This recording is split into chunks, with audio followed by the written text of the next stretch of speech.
그러면 만약에 이거는 무조건 타동사 이렇게 배우면 이런 문장을 보셨을 때 되게 멘붕이 와요. 그렇죠. 그래서 그런 규정을 하면 안 된다는 거예요.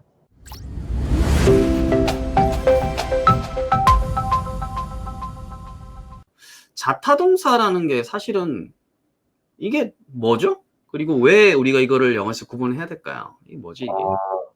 일단은 우리말이랑 좀 다르죠. 아무래도 우리도 물론 자타동사란 거기 속하는 동사들이 있잖아요. 음, 예를 들어서 나는 뛴다 뭐 이러면 뛰다는 무엇을 뛴다란 말이 없으니까 이건 자동사고, 그다음에 나는 먹는다 그러면 그 먹는다는 항상 무엇을 먹는다가 되니까 그거는 타동사인데, 근데 영어는 정말 중요한 거는 그 영어는 항상 동사 뒤에 있는 구조가 되게 중요하니까 네, 사실 동사가 자동사인지 타동사인지를 명확히 알지 않으면 문장을 이어가기가 되게 힘들어요.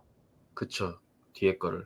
네. 그쵸. 그래서 이걸 동사가 진짜 정확하게 자동사인지 타동사인지를 아셔야 그 뒤에 어떤 말이 자연스럽게 붙는지를 아실 수가 있어요. 그래서 단순하게 문법 시험 때문에 구분하는 게 아니고 영어의 영어라는 언어의 되게 중요한 성질이기 때문에 그거를 내가 똑바로 알고 있는 거는 굉장히 큰 무기가 됩니다.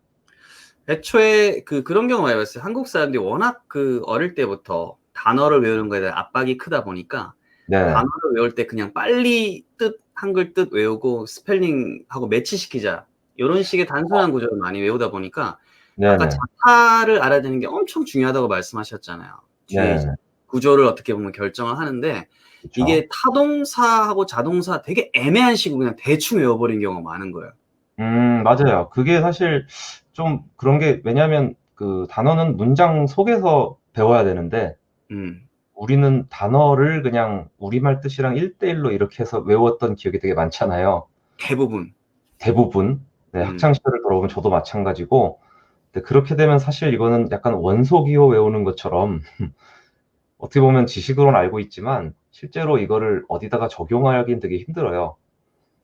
그래서 문장 속에서 이거를 타동사면 어떤 식으로 쓰였는지 문장 속에서 음. 그거를 그냥 기억을 통째로 하시는 게 제일 좋은데, 이제 단어를 외우는 방식이 좀 바뀌어야 되겠죠, 아무래도 그러면. 그러니까요. 그러니까 대부분 보면 이제 아직도 보면 단어 스펠링 해가지고 그냥 딱 한 요 네네. 정도 시험을 이제 워낙 많이 보다 보니까 이미 애들이 빠르면 초 3, 4에 그냥 단어 때문에 그냥 음, 질려버리는 거예요. 나가 떨어지는 거예요. 너무 이제 안타까웠어요. 그걸 보면서. 사실은 저 단어를 외우면서 자타동사를 외워야 하나요라고 질문하셨는데, 어, 더 중요한 거는 이 단어가 어떻게 쓰였는지 자체를 그냥 그대로 외우시는 게 가장 중요해요. 예를 들어서 어, 예를 들면 이런 거죠. remind라는 말이 있으면, remind는 누구한테 뭐뭐를 상기시켜 주단데, 그거를 아예 내가 I remind him of 뭐뭐뭐 이렇게 통째로 갖고 가시면 제일 좋거든요. 근데 그렇지 않으면은 remind는 상기시키다 라고만 하시면 사실 나중에 막상 이거를 문장으로 쓰려고 그러시면은, 그래서 뒤에 바로 그라는 말이 나와야 되는지 아니면은 거기서 한번 쉬고 뭐가 또 어떤 단어가 붙었다가 다른 단어가 나와야 되는지에 대해서 고민을 할 수밖에 없어요. 가령 이제 리마인드하고 상기시키다라고 하는 게 아니라 방금 제가 예문을 살짝 만들어 봤는데 네, 그런 식으로 I reminded him of waking up in the morning. 뭐 그쵸. 이런 식으로 제 예문을 방금 만들어 봤습니다. 그럼 이 예문을 보는 게 훨씬 더 유리하다는 거죠. 그죠? 이 동사 쓰임에 있어서. 예, 이거는 되게 이제 진리죠. 제가 예전에 영문법 공부를 할 때, 어, 이제 정말 좋은 강의가 하나 있었는데, 그게 동사 특강이라는 강의가 있었는데요. 그거는 거의 대부분의 우리가 많이 쓰는 동사들의 뒷구조를 전부 다 배우는 거였어요. 아, 뒷구조를? 뒷구조. 오. 예를 들면 remind라고 하면은 remind라는 단어를 따로 외우는 게 아니고 remind 사람 of 어떠한 사실 뭐 이런 식으로 그냥 다 외우는 건데, 음, 음, 그거를 한 60강을 했었어요, 그때. 동사 특강이라는 강의에서. 음, 근데 그거를 하고 나서 저도 영어 보는 눈이 되게 좋아졌거든요. 음. 그래서 그렇게 가는 게 가장 효율적인 방법인 것 같아요. 자, 그러면 지금 요 질문이 지금 사실은 유효한 질문인 것 같은데, 맞아요. 자동차, 타동사는 이제 구분하는 자체, 얘는 자동차야, 얘는 타동사야. 사실 그런 의미로서 지우쌤이 말씀하신 건 아니고, 봤을 때 저거를 구조를 알면 그죠? 예, 자타를 저거를 아는 거죠. 이거를 내가 맞춰야 되는 그런 시험이 아닌 이상은 그렇죠. 사실 지금 이게 타동사가 될 수밖에 없는 어떤 의미가 있거나 자동사가 될 수밖에 없는 의미가 있거나 이런 그 단어 자체의 그 뉘앙스를 여러분이 정확하게 아시는 게 굉장히 중요한데 그거를 하려면은 사실 단어를 처음에 인제 공부를 하실 때 아까 제가 말씀드린 뒷구조와 그다음에 이 단어가 우리말로 옮겼을 때는 정확하게 어떤 뜻인지를 좀 그냥 대충 말고요. 좀 제대로 공부를 하시는 게 가장 좋아요. 저도 한 가지 좀 첨언을 하자면, 결국 네. 이제 지우쌤이든 저든 아마 동의하는 건 이걸 거예요. 자타가 중요한 거는 결국은 우리가 이제 나무를 보는 게 아니라 이제 숲을 결국은 봐야 되잖아요. 언어니까. 숲을 그렇죠. 보기 위해서는 구조 알아야 되는데, 그러려면 단어장을 보든 우리가 원서를 보든, 원서를 보면 좀 낫겠죠. 왜냐면 문장이 쫙 합쳐져 있으니까. 근데 단어장으로 참 공부 많이 하니까, 단어를 맞아요. 볼 때는 저는 예문을 훨씬 더 많이 보라고 이제 권해주고 싶어요. 예문 속에서 이 뜻을, 예, 음. 무조건 음. 예문이 이제 우선이 돼야 되지 않을까. 그러면 예문을 사실 이게, 눈에다가 많이 익히는 게 제일 중요하죠. 그럼 내가 사실은 자동사인지 타동사인지 그거에 대해서는 모르더라 하더라도 이미 네네. 이제 구조를 안다는 건 난 자타라는 걸 알고 있다는 거잖아요. 그죠? 구조를 안다는 거는 자타라는 거를 내가 눈으로 어떤 식의 자동사, 타동사인지를 내가 눈으로 직접 다 확인을 한 거기 때문에 음. 자타라는 거를 외울 필요 자체가 없어지는 거죠. 그걸 그래서 구분한다는 결론은, 게 미미해지는 거죠. 네, 문장으로 뭐 사실 외울 것까지는 아니에요. 자주 보고 자주 소리 내보고 익히다 보면 이 몸이 네네. 이제 기억하고 있는 거니까. 맞아요. 통으로 가는 게 가장 좋죠. 가장 좋죠. 네. 저 말씀이 맞는 게 아까 말씀하신 대로 선생님께서 말씀하신 대로 외운다는 것과 내가 자주 한다는 것은 쪼금 달라요. 그렇죠. 그래서 외운다는 거는 내가 내 기억에 좀 강제로 집어넣는다는 의미가 있다면 자주 본다는 거는 자주 자극을 줘 가지고 내 뇌에다가 내 뇌가 그거를 되게 당연한 걸로 그냥 기억하게 만드는 거기 때문에 그래서 반복이 중요한 거예요. 음. 반복이 되게 무서운 게 바로 그거예요. 내가 저거에 대해 의심을 품지 않게 되죠, 내 뇌가. 음음음. 그렇게 되면 그 단어는 완벽하게 여러분께 된 거예요. 자, 요 좋네요. 예문 쓰기 합니다. 만들어 보고요. 예, 되게 좋은 활동인 것 최고예요. 같아요. 예, 네. 최고의 공부 방법이죠. 아, 너무 좋습니다. 역시 우리 부천 지부장님. 예, 짱이구만. 부천 지부장님. 그러니까 부천을 요런 것도, 이게 임팩트가 없으면 잘 안 외워지는 것 같아요, 예문이. 맞아요. 그러니까 이 한계가 있으면 예문이 신선하지 않고 이렇게 정말 이게 현실하고 동떨어져 있는 예문이다, 기계적이다, 그런 거는 사실 좀 별로잖아요, 우리가. 저기에 대해서 저는 대학교 다닐 때 고민을 되게 많이 했었어요. 똑같은 고민을. 왜냐면 너무 안 외워지는 거예요. 저 예문이 임팩트가 없으면. 그래서 저는 모든 예문을 다 제 얘기로 바꿨어요. 아. 예, 주어를 다 저로 해서 예, 음. 뭐 예를 들면 뭐 "지후에게 무언가를 상기시켜 주다." 이런 식으로 예문을 음. 다 저의 얘기로 바꿔서 문장을 다 만들어서 썼었어요. 근데 너무 사람은 좋다. 자기랑 제일 친밀한 거를 기억을 잘할 수밖에 없게 돼 있대요, 뇌과학적으로. 음음. 그렇게 하시면은 그 고민이 어느 정도는 해결이 되실 거예요. 저도 이게 참 좋은 게, 저 같은 경우에는 한참 영어 열심히 할 때는 물론 이제 친구들 만나면서 공부한 것도 많지만 일기를 일주일에 3-4 번씩 꼭 썼는데, 일기를 쓸 아. 때 저만의 이제 규칙은 뭐냐면, 가령 오늘 이제 뭐 제가 배운 게 grab a bite, 이제 뭐 음. 간단하게 먹다라는 걸 배웠으면 꼭 제가 그 예문을 나한테 이렇게 개인화시켜 썼던 거예요. 그래서 I grabbed a bite because I was hungry. 음. 이런 식으로 하면 내가 나한테 쓰니까 이게, 그렇죠. 그죠, 적용이 되고 이제 실제로, 그죠, 자주 또 grab a bite 할 기회가 많다 보니까 너무 잘 약간 외워지는 뒤에 거예요. 좀 충격적인 거 하나씩 넣어 주고 I 그래서 grab a bite 뭐 at a restaurant with 하고 뒤에다가 내가 좋아하는 연예인을 넣는다든가 음음음음. 그래서 뭔가 나에게 친밀한 나에게 취향 저격인 예문을 항상 만드는 거 굉장히 추천합니다. 맞습니다. 자주 보는 게 맞고, 자주 보는 이게 거. 맞아요. 또 일기도 쓰고 저는 항상 문장을 제가 포스트잇이든 어디든 방이든 어디든 항상 다 붙여 놓고 틈나는 대로 정말 흠뻑 빠져서 살았던 것 같아요. 완전 그게. 그러니까 홍콩 쌤은 진짜 그 공부를 되게 효율적으로 하신 것 같아요. 그거는 누구나 정말 추천하는 방법인데 누구한테나 내 눈에 정말 자주 띄는 게 제일 중요하거든요. 저도 마찬가지로 처음에 그 미국에 처음 갔을 때 그 물건 이름을 하나도 모르는 거예요. 그쵸. 그래서 물건을 전부 다 포스트잇으로 영어로 붙여 놓고 이 사람, 이 사람. 그걸 보면서 '맞다. 저게 저거지.' 이러면서 막 일부러 집안을 돌아다녔던 기억이 나는데 그치. 일부러가 중요한 것 같아요. 보통 일부러가 사람들은 굳이 뭐 내가까지 하는데 안 사실 돼요. 그러면 안 돼요. 해야 돼, 다른 진짜. 사람이 약간 '아 너 너무 유난 떠는 거 아니야?' 이럴 정도로 좀 하시면 예 잘 됩니다. 그 사람의 말에 신경 쓰지 마세요. 맞아요. 그 사람 말 신경 쓰지 마시고 진짜 네. 어디 한 군데 우리가 미쳐야 어디 음. 목표에 미친다고 하잖아요. 도달한다고 그러잖아요. 그거든요. crazy 해야 reach 한다고 그러잖아요. 맞아요, 되게 맞아요. 중요한 것 같아요. 실제로 어원이 그렇대요. 미치다라는 말은 어디에 도달한다는 뜻으로 그렇게 됐다라는 설이 있어요. 아, 우리말에 있어서. 네네네. 천쌤 TV 좋습니다. 예문은 영영사진 훨씬 좋습니다. 음. 외국 기반에 둔 게 확실히 말랑말랑하더라고요. 걔네가 좀 자연스럽죠, 예문 자체가. 음. 실제 쓰는 약간 구어에다가 실제 썼던 문장을 인제 갖다 놓으니까 음음음. 그래서 그렇게 한국 보시면 더 괜찮습니다. 그러니까 한국 거는 아무래도 영작하고 이렇게 돌려막기 한 게 많아 가지고 저도 책을 쓰다 보면 돌려막기 맞아요. 예. 책을 쓰다 보면 저도 리서치를 하는데 다 네. 어디서 본 예문들 같은 게 많아서 진짜 뭔가 어디에 필요해 다른 데서 또 빌려와서 단어만 바꾼 느낌 있잖아요. 서로 차용한 거야. 주어만 바뀌고 서로 동사 바뀌고. 바꾼 거죠. 맞아요. 예. 그래서 항상 공부하면서 아까 나온 것처럼 미드든 뭐든 보면서 그게 딱 다시 발견됐을 때 저는 딱 정지해 가지고 다시 그 예문 쓰고 요런 식으로 이제 많이 했 여러분께서는 혼공쌤이 하셨던 공부 방법을 그대로 따라가시면 됩니다. 근데 결국은 지우쌤도 그렇고 저도 그렇고 사담 나누면 그러잖아요. 우리 너무 진짜 어느 정도 한 분들은 겹치는 부분이 진짜 많잖아요. 서로 공감하잖아요, 이게. 그 결론은 그런 것 같아요. 예 진짜로 공부를 지독하게 해서 그 영어라는 거를 그래도 하게 된 사람들은 다 비슷한 짓을 했어요, 과거를 돌아보면. 정말 그래서 이것까지 할 정도로 다 했던. 예.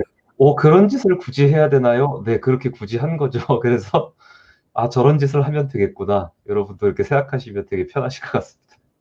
지우쌤 노트 저도 그 노트 받았는데 노트에다가 이제 영어 일기 쓰기 시작해야 되겠더라고요. 아 네. 노트 감사합니다. 제 얼굴을 넣었는데 부담스럽지 않게 잘 받아주셔서 너무나 감사하고 있어요. 자, 보니까 미국 잡지 인타임을 공부하는데 거기서 모르는 단어 찾아요. 어. 노트에 줬는데 뜻은 3개 5개. 망고망고님은 제가 따로 좀 메시지 드리고 싶네요. 왜냐하면 음. 이거 쪼끔 커팅이 필요합니다. 이거대로 했을 때 쪼끔 음. 목표에 따라 좀 차이는 있겠지만 음. 약간 효율성을 좀 더 저는 찾았으면 좋겠다는 생각이 있어요. 네. 음. 무조건 이렇게 열심히 하는 게 항상 좋은 결과만 낳는 건 아니라서 지우쌤 제 의도를 쪼끔 알겠죠, 그죠? 어떤 네 저 의도인지. 알아들었어요. 그래서 미드든 뭐든 개인화 아까 지우쌤이 정말 좋은 말씀해 주신 것 같아요. 개인화할 수 있는 문장이면 저는 아낌없이 수집하라. 그리고 음. 일기든 만나서 이야기하든 무조건 써라. 음. 체화시켜야 돼요. 약간 모든 걸 나의 세계관에 맞추는 거죠. 결국은 내가 내 거로 만들어서 쓰는 게 가장 언어의 정점이잖아요. 그죠? 그렇게 돼야 내가 쓸 때 인제 나오기 때문에 또 예 그래서 그렇게 해서 임팩트가 없으면 내가 만들면 되거든요. 맞아요, 맞아요. 자, 그러면 자동사, 타동사라는 것은 우리 한번 결론을 내보면 예. 결국은 이걸 보고 자동사다, 타동사다 구분하려는 그런 관점이 중요한 게 아니라 맞아요. 그래서 그렇게 구분한다는 그런 개념이 아니고 '이 단어는 그런 구조를 가질 수밖에 없다.'라고 되게 자연스럽게 받아들이는 거. 예 음. 그거를 말씀을 드리는 건데 그러려면 사고를 좀 유연하게 하셔야 될 필요가 있어요. 음. 오히려 이거는 자동사다, 타동사다 이렇게 외우시는 게 아니라 이거는 예문에 이렇게도 나오고 이렇게도 나오니까 이거는 둘 다 될 수도 있다라든가 맞아요, 아니면 맞아요. 이거는 너무 자연스럽게 항상 예문이 다 그런 식이기 때문에 이거는 타동사다. 이렇게 받아들이시는 게 가장 좋죠. 제가 책 보면서 아직 지금 들으신 분도 있겠지만 이 책 참 제가 마음에 드는 책인데 책 보면서 타동사에 대해서 그냥 지우쌤이 깔끔하게 요 말씀하셨어요. 동작을 한다는 건 주어가 영어에서는 동작을 한다는 거는 이제 에너지를 표현하는 거잖아요. 동적인 거. 힘을 쓰는 거죠. 근데 이 힘이 나한테 다시 돌아오느냐, 아니면 네. 힘이 다른 사람한테 이렇게 가느냐. 근데 이 에너지를 다른 것에 전달한다는 전 그 표현이 참 너무 좋았었거든요. 그게 이제 원래 타동사가 영어로 transitive verb잖아요. 맞아요. 근데 그 trans가 여러분이 아시는 transportation 교통 같은 거 할 때 그 trans랑 똑같은 어원인데 어디로 이동하는 거예요. 그래서 타동사는 왜 transitive verb냐면 내가 만약에 뭐 때린다. 그래서 뭐 I hit 이라고 얘기를 하면은 뭐뭐를 때려서 내 힘을 거기다 전달하는 거죠. 아, 이게 그래서 전달되는구나, 이게. 그렇죠. 요게 어디에 미치는 거죠, 그 힘이. 그래서 나한테서 그 힘이 떠나서 어디에다가 목표 지점에 닿으면 이제 그거는 타동사라고 번역을 하는데 원래는 transitive verb라고 하고 그 trans는 교통이란 transportation 할 때 trans랑 똑같은 어원입니다. 그래서 어디로 움직여야 돼 무조건 다른 쪽으로 어떤 목표 지점으로 그게 타동사. 그다음에 자동사는 intransitive verb라고 해서 그거의 반대란 뜻이죠. 그래서 이게 다른 데다가 뭘 가는 게 아니라 그냥 내가 그런 걸 하는 거예요.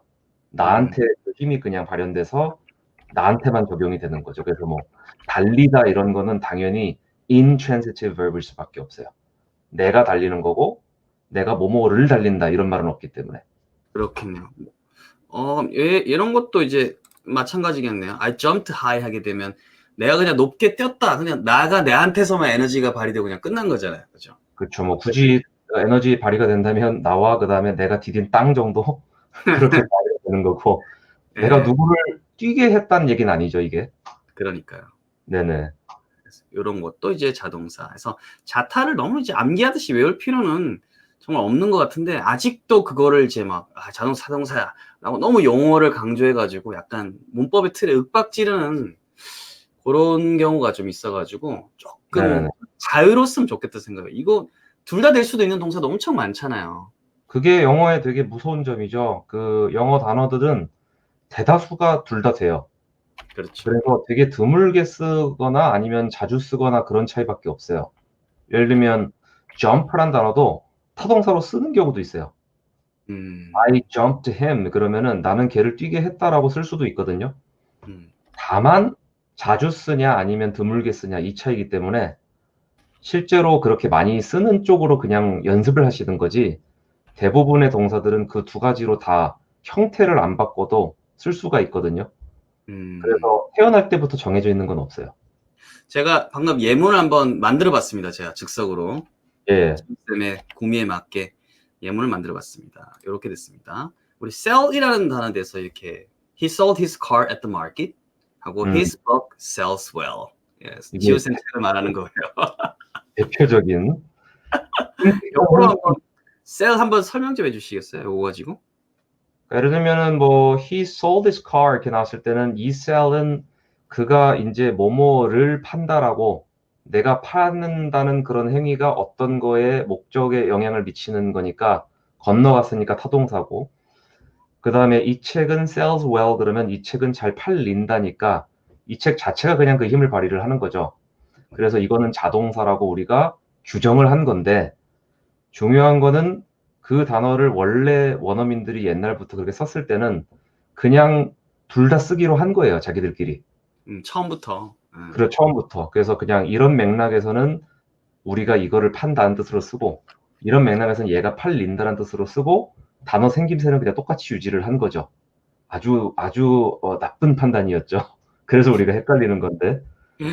그런 경우를 보면 아시겠지만, 이거는 그냥 이 단어가 갖고 있는 그 뜻 자체를 그냥 두 가지로 해석이 가능한 거예요. 그래서 이거를 딱 놓고 이거는 자타 중에 어떤 거야라고 물어보는 시험이 만약에 있다면 사실 이거는 나쁜 시험이고요. 미치겠다. 예, 그런 사고를 하게 만들면 안 되는 거죠. 가르치는 사람들도. 그래서 요런 동사들이 영어에는 굉장히 많죠. 진짜 유연할 필요가 있다는 게 진짜 그게 딱 맞는 것 같아요. 팔았다, 팔린다. 그러니까 이걸 보고 이거는 자동사니까 이렇게 뜻이 쓰여. 라는 그렇죠. 그거를 너무 이제 막 티칭해서 할 때 네. 엄청 중요한 거야. 엄청 헤비한 거야. 너 진짜 위대한 거 배운 거 이럴 게 아닌 것 같아. 그냥 책 잘 나간다. 그냥 이 자체가 그냥 힘이 좋다. 그 정도로 생각하면 걷다라는 walk도 걷게 하다라는 뜻으로 쓰기도 해요. 그렇죠. 네. 예를 들면 뭐 개를 산책시키거나 그럴 때는 I walked my dog 뭐 이런 네, 식으로 하면 이런 식으로. 네. 이렇게 제가 또 바로 또 선생님 또 시키는 대로 제가 또 바로 이렇게 영탄을 이렇게 되면 타동사예요. 내가 개를 산책시킨 거니까 개를 걷게 한 거예요. 걸리다 뭐 이런 식으로 쓰는 거죠. 걸렸다 뭐 이렇게 되네. 걸렸다. 예. 결론은 이거를 자타동사라고 딱 규정할 수가 없거든요. work란 단어 하나를 가지고. 그러면 만약에 이거는 무조건 타동사 이렇게 배우면 이런 문장을 보셨을 때 되게 멘붕이 와요. 그렇죠. 그래서 그런 규정을 하면 안 된다는 거예요. 저기 권미경님께서 영어가 다시 어렵다는 생각이 드는데 제가 조금 더 간단하게 좀 쉽게 생각을 해드리면 개인이 아까 워크 갖고도 내가 개인 생활에서 사람들한테 말할 때 나는 이제 아침에 걸어 운동삼아 걸으라고 하면 사실 자동사로밖에 쓸 일이 없잖아요. 내 상황에서는. 그렇죠. 그러면 그 문장만 쓰세요. 그리고 만약에 내 애완동물이 있어서 걸린다라고 하면 그걸 그렇게 쓰면 되는 거고. 굳이 걸린다라고까지 내가 신경 쓰면서 내가 해줄 필요는 없어요. 그러니까 내가 모르는 게 나왔는데 내 삶에 나는 내가 애완동물도 없고 그 말을 할 필요가 없으니까 굳이 걸린다는 표현이 당장 필요가 없다면 굳이 그거 내가 이것도 모르고 있었어 영어는 어려우라고 할 필요가 없다라는 거죠. 그게 문제인 거예요. 내가 이것도 모르고 있었어라는 생각을 하게 만들면 안 되는데 그렇죠. 자꾸 그런 생각을 하게 만드는 환경은 되게 나쁜 거고 만약에 내가 지금처럼 유연하게 생각을 할 수가 있다면 I walked my dog란 말을 원어민이 썼을 때는 그냥 저렇게도 쓰는구나라고 받아들이면 되거든요. 근데 맞아요. 만약에 배울 때 이미 walk는 무조건 자동사다 이렇게 배우면 저걸 보고 멘붕이 와요. 그러니까 열려 있어야죠. 그렇죠. 그게 문제인 거예요. 왜 사람한테 저렇게 쓸 수도 있는 가능성이 있다는 얘기를 안 해주는지 모르겠어요. 그거는 좀 지양해야 되죠. 저는 한참 영어를 이제 재밌게 배울 때는 원어민들이 그렇게 쓰잖아요. 그럼 네. 저는 걔들한테 그랬어요. Sorry to interrupt, but I got a question. 진짜 미안한데 끼어들어서 미안한데 방금 너가 했던 말 좀 말해달라고 해가지고 맞아. Could you repeat that again? 한 다음에 진짜 받아 적었어요. 예. 적었어요. 그게 부끄럽다고 느끼지만 않으면 저는 영어 다 잘할 수 있는 것 같아요. 맞아요. 여러분께서도 꼭 아셔야 될 게 사실 문법 학자들이 문법이란 거를 지금 정의한 것도 사례 모음집이에요. 어떻게 보면은. 와, 진짜 맞다. 사례 모음집. 그렇죠. 사례 모음집. 그냥 처음부터 영어 문법이라는 게 뿅 하고 나타난 게 아니고 말이 탄생하면서 나타난 게 아니고 문법 학자들이 이제 보면서 이 말을 쓰는 사람들이 말을 쓰는 패턴을 보니까 어떤 패턴이 있는 거죠. 이 사례를 다 모아 보니까. 그래서 주로 이렇게 쓴다라고 규정을 한 거거든요, 후대에. 그렇기 때문에 만약에 이거를 원어민이 어떻게 쓰는 사례가 있다면 그냥 그렇게 쓸 수 있는 거예요. 그게 되게 좋은 그건 게 문법이라는 건 결국은 사람들이 약간 많이 쓰는 어떤 귀납적인 그 연구, 경험적인 게 이제 모여서 요즘 사람들이 이렇게 쓰더라. 그러니까 그거를 다시 학자들이 어떻게 룰을 이제 일종의 요약하고 이제 압축해 놓은 건데 맞아요. 시대가 지나면 그 유행이 바뀌듯이 언어도 조금씩 변하니까 네네. 영어에 많은 그런 흔적들이 있잖아요. 이렇게 이제 되고 있다 이런 거 구호에서 쓰니까 또 쓰일 것이다. 예, 실제로 저희가 많이 알고 있는 것 중에 하나가 이제 검색하다라는 인터넷에 정보를 검색하다 그럴 때 구글이란 말을 동사로 쓰거든요, 지금은. 그쵸, 구글. 근데 이게 구글이 나오기 전엔 그런 말이 당연히 없었을 거고 처음에는 구글이란 말을 동사로 쓸 생각을 못 했다가 예를 들면 캘리포니아에 사는 제임스가 먼저 썼겠죠. 누군진 모르겠지만. 그러면서 쭉 퍼져나간 거예요. 원어민들 사이에. 그래서 이게 사례가 된 거고 지금은 사전에 등재가 됐죠. 네, 제가 또 한번 만들어 봤습니다. I googled it. I googled it right away. 검색해 봤다 이렇게. Since you told me, I just googled it. Yeah, that's right. 그러면 저거는 타동사죠. 이걸 또 이렇게 연결시키나? 예. 그런데 저게 왜 타동사냐 이런 건 없는 거예요. 원어민이 그렇게 썼기 때문이죠. 뒤에 그냥 일이 왔으니까. 그렇죠. 예. 그러니까 이런 거죠. 판례가 있으니까 그거를 법으로 규정할 수 있듯이 똑같이 사례가 있으니까 문법으로 규정을 한 것뿐이에요. 그러니까 이거 이상 더 깊게 들어가서 그래도 왜 그래 됐을까? 그런 분들은 사실은 좀 조금 비효율적으로 가는 것 같아요. 예, 가르치실 너무 안 들어가셔도 돼요. 네. 거기까지는. 전공을 그거는 차라리 이제 다시 공부해 보시는 게. 예, 이걸로 밥 벌어먹고 사는 사람들의 숙명이자 저희들의 어떤 임무죠. 그거는 저희들이 해야 되고, 그냥 공부하시는 분들은 원어민 쓰는 사례가 있으니 받아들여야겠다. 이게 가장 좋습니다. 와, 이것도 있네. PDF, IPDF document. 그렇죠. 그러니까 사례가 생겨버렸잖아요. 와, 대박이다. 뭐. 언어의 사회성, 그쵸. 정말 정확한 표현이에요. 오늘 여기 오신 분들 진짜 정말 뎁스가 엄청나네요, 그죠? 예. 이거는 사실 그 어떤 언어학에도 진짜 등장하는 전공 내용이고 하지만 쉽게 저희끼리 이렇게 얘기할 수 있는 부분이기 때문에 예, 전공 지식이라고 보지 않습니다. 그냥 되게 상식적인 인간들의 어떤 그쵸, 주제죠. 이렇게 얘기할 수 있어요, 저희끼리. PDF가 동사로 쓴다? 왜냐면 썼기 때문이죠. 어떤 이가 썼기 때문이죠. 학습자분들은 너무 깊게까지는 좀 안 들어갔으면 좋겠고, 가르친 분들은 좀 깊게 공부하셔서 쉽게 쓰시면 좋을 것 같고요. 가르치는 사람들은 반드시 해야 됩니다. 그거는 그 사람들의 의무예요. 네, 가르치는 사람들은 깊게 공부하되 쉽게 가르쳐 주자. 저는 그렇게 했으면 좋겠고, 배우는 사람들은 자기가 목표가 있으면 딱 그 정도로 해가지고 많이 써보시고 자기 개인화 좀 많이 시켰으면 좋겠다는 생각이 있어요. 그냥 배우시는 분들은 효율적으로 쉽게 배우시는 게 가장 좋고, 그렇게 되기 위해서는 가르치는 사람들이 고생을 해야 돼요. 그거는 어쩔 수가 없고, 그 고생하는 걸 되게 당연하게 생각을 해야죠. 자, 이분 또 명치 한번 때렸습니다. 이러다가 자타동설 1시간 무대야 진짜. 선생님 넘어가 주세요.